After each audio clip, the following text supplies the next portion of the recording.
Hi, this is Lucia with The Art of Love. Today I want to answer one of the most asked questions when someone is doing no contact and they want to get their ex back. And that question is, when will my ex contact me? So it's good to be hopeful and think in terms of when will he contact me as opposed to will he or she contacts me. And you know what? If you do no contact, more often than not, you will hear from your ex. Now, it doesn't mean they're going to want to get back together. Let me be clear about that. But at some point, the majority of the time, you will hear from them. And when is going to be determined by many factors. So let me go through some of them.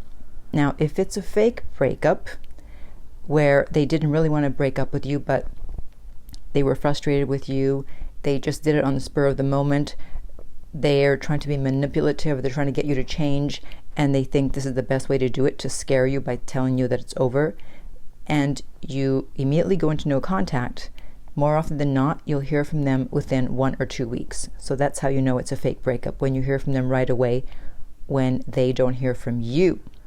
That's why it's important to just say okay and immediately go into no contact.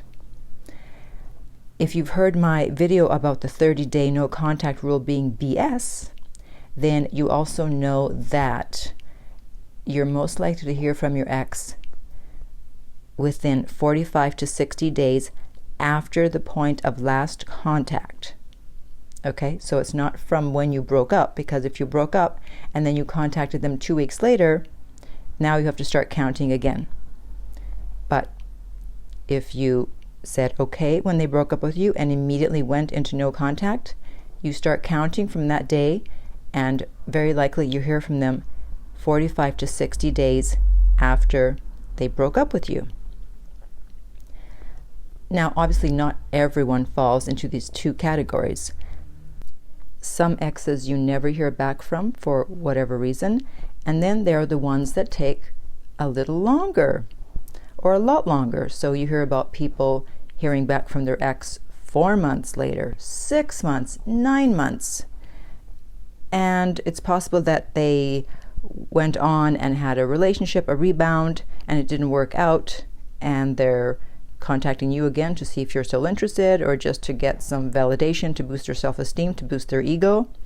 Or they really were adamant about breaking up with you, and then because you were so good at doing no contact, they remembered the good times, the memories, and they eventually thought, okay, fine, I will reach out.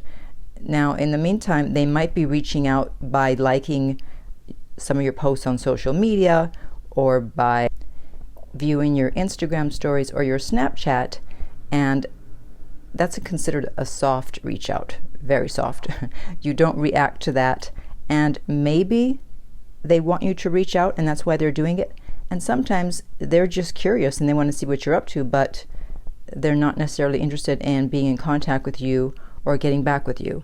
So that's why until you have a clear signal that they are interested in getting back with you, you should not respond to any communication from them, no matter when they reach out, whether it's 2 weeks, 2 months, or much longer. Because a lot of the times they just want to see if you're going to respond, and then they disappear again, and you don't want that. And you pretty much know from the message that they leave whether they might possibly consider getting back with you, or whether they're just reaching out of curiosity or to see why you haven't contacted them.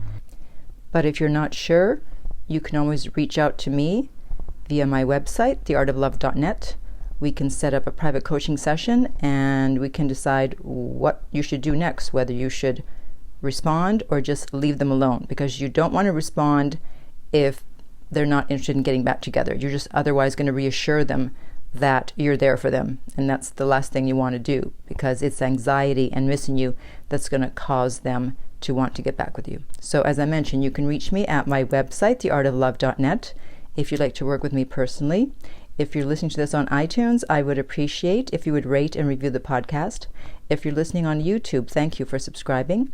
And finally, remember that love inspires, empowers, uplifts, and enlightens.